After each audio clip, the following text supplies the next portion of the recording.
5번은 자아 이미지가 나는 현명하다, 많이 안다. 그래서 공부하는 게 취미예요. 그리고 5번은 이제 5번이 죽었어. 근데 5번들은 이제 비밀을 지켜줘서 고맙다 친구가 얘기하는데 이게 왜 그러냐면 5번들은 얘기할 사람이 없어 사실은. 왜냐하면 사람에게 크게 관심이 없기 때문에 누가 나에게 비밀 얘기를 해도 전하지 않죠. 예, 그냥 갖고 비밀을 지켜줄 수 있는 사람이에요. 그리고 이제 집착을 하는 게 있죠. 아는 게 힘이라고 생각을 해서 뭐 각종 공부, 뭐 책, 뭐 세미나 뭐 이런 것들 그러니까 생각하는 로댕 같은 혼자서 예, 이런 생각하는 것만 상상하고 이런 거에 집착을 해요. 왜 그러냐면 공허해서 그렇거든요. 그러니까 자신의 그 공허함을 지식으로 채우는 거예요. 그래서 공허함을 회피하기 위해서 이렇게 잘 버리는 것도 사실 5번들이 별로 안 좋아하고요. 그리고 그러려고 공부도 하고 지식으로 채우죠. 그 방어 기제는 거리두기, 자신을 격리시켜요. 그러니까 달팽이 껍질 속으로 들어가잖아요. 그러니까 후퇴하고 거리두기. 만약에 5번이 연애를 한다면 스킨십 사실 별로 안 좋아하거든요, 5번이. 그래서 서로 이제 도서관에서 이제 각자 책 읽고 막 이런 연애를 더 좋아하고요. 그 근원적인 죄는 인색하고 탐욕스럽다. 이 말이 무슨 말이냐면 5번이 들으면 놀랍죠. 내가 뭐가 인색하고 탐욕스럽나 이러는데 자기가 잘 모른다고 생각을 하고 만약에 옆집 아줌마가 내가 참 이뻐서 막 사탕을 막 5개를 줘요. 예를 들어서. 사탕 5개를 준다 그러면 사실 그거를 받아주는 것도 사랑이거든요. 그 아줌마의 사랑을 받는 건데 뭐 "저는 사탕 안 좋아해요." 하고 거절할 수도 있고요. "저는 2개만 있으면 돼요." 2개만 딱 갖고 나머지는 이렇게 거절할 수가 있어요. 그래서 이런 면에서 좀 인색함이 있고 내가 잘 모른다고 생각해서 더 이제 내가 실제로 뛰어들기보다는 더 공부하고 뒤로 나가서 그 어린 시절에 그러니까 5번이 스킨십을 별로 안 좋아한다고 했잖아요. 왜 그러냐면 어린 시절에 충분히 스킨십을 받지 못해서 그래요. 보통은 이제 모정과의 단절을 말하거든요. 엄마랑 애정 결핍, 이제 애정의 엄마랑 모성의 단절.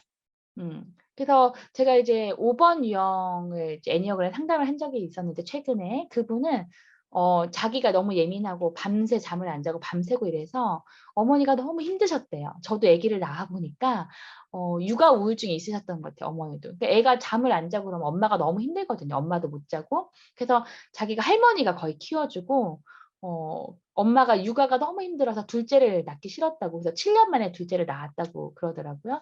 그래서 이렇게 엄마랑 스킨십을 충분히 못하고 엄마가 늘 힘들어 있고 엄마가 나의 이런 예민함이나 나의 감정을 받아들이지 못하고 그래서 이제 5번이 된다고 해요. 예. 애정 결핍이죠. 좀 엄마가 좀 차갑고 예. 물론 이 5번의 아이는 이런 말 많이 해요. 엄마가 뭐 밥도 주고 돈도 주고 학원도 보내주고 교육도 시켜줬는데 사랑은 주지 않았다고. 그러니까 사랑받은 그런 느낌이 이제 없는 거죠. 어렸을 때. 그래서 5번의 대표적인 인물이 그 천성적으로 철학과 더불어 뭐 종교적, 뭐 신비주의에 먼저 끌려서 5번들이 수도자들이 많아요. 그 사람이 별로 필요가 없다 보니까 혼자서 기도하고, 예, 뭐 공부하고, 또 근대의 아버지라 불리는 데카르트는 어릴 때 여행을 많이 했고 후에 장교가 되었는데 자신이 뭘 위해 싸우는지 개의치 않았다고 해요. 관객이 되기를 원했어요. 관찰하는 걸 좋아하거든요. 1929년에 아무도 주시하지 않던 네덜란드로 가서 책으로 공부한 후에 침묵 속으로 빠져들었죠. 그러니까 자기 사상을 대중에게 알리는 일에는 전혀 흥미가 없고 오히려 숨어 있기를 원했고. 그러니까 5번들은 혼자 있는 걸 좋아해서 산속으로 들어가고 그 동굴 속으로 들어가서 자기 못 찾게 사다리도 없애고 막 사다리 타고 올라가서 사다리도 없애고 싶어 하는 그런 사람이라고 해요. 그래서 데카르트 유명한 수학자고 철학자죠. 그래서 의심하고 예. 그래서 나는 존재하고 생각했고 고로 나는 존재 이런 유명한 말을 한 게 5번의 이 말들이에요. 그래서 5번들은 이제 먼저 의심하고 뭔가가 있지 않을까 따져보고 그래서 대표적인 5번의 국가가 영국인데 제가 영국을 가서 한 2주 동안 취재를 한 적이 있는데 기자를 했을 때 왜 영국이 신사인가 좀 의아했어요. 영국 남자들이 분위기 자체가 좀 차가운 느낌을 전 좀 들었거든요. 이태리 사람 만나면은 굉장히 따뜻하고 막 엄마 같고 막 품이 있는데 영국은 좀 그 품을 느낄 수가 없었어요. 제가 갔을 때. 그래서 예, 지식 추구하는 사람들이고 보수적이고 예의는 바르죠. 그리고 좀 신중하고 예의를 지키 냉정한 좀 영국 신사의 모습이 5번의 국가고 또 특히 인색한 스코틀랜드 사람들은 이제 많은 풍자 대상이 됐죠. 특히 스코틀랜드. 그리고 파랑색도 또 5 번의 색이에요. 파랑이 내향적인데 5 번은 내향적이거든요.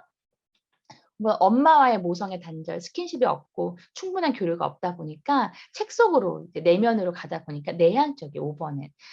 그리고 이제 휴식과 거리감을 좀 보여주죠. 그래서 빛을 반사하기보다는 빛을 받아들이고 가장 깊은 영역인 하늘과 바다는 파란색이죠. 깊이 있고. 그래서 이 사람들은 거리를 둠으로써 이제 방어를 하고요.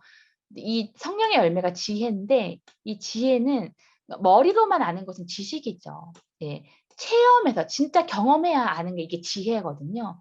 예. 경험을 해야 안다. 그래서 체험으로 가슴으로 느끼면서 타인과 관계 맺음을 통해서 우리는 지혜에 이르게 된다. 그러니까 제가 이렇게 실제로 경험하지 않으면 모르는 거거든요. 그래서 이 경험을 통해서 그러니까 아는 거. 예. 제가 예전에는 부부 상담 뭐 이제 자녀 교육 상담을 많이 했어요. 아이 낳기 전에. 근데 저는 잘한다고 생각을 했는데 제가 아이를 낳고 나서 다시 예전의 저를 되돌아보니까 그러니까 내가 부모가 되지 않았기 때문에 부모를 공감을 못 했던 거예요. 늘 자녀 입장만 공감이 되고. 근데 제가 부모가 돼 보니까 제가 예전에 상담했던 분들에게 죄송하더라고요. 더 공감을 할 수 있었을 텐데 그걸 제가 좀 못했던 것 같고. 그러니까 내가 체험을 해서 실제로 그 당사자와 이제 관계를 맺으면서 얻게 되는 이 지혜가 정말 소중하더라고요. 지식은 정말 책으로 아는 건 아무것도 아니다. 내가 체험을 하는 게 중요하다. 이거를 알 필요가 있죠, 5 번들은.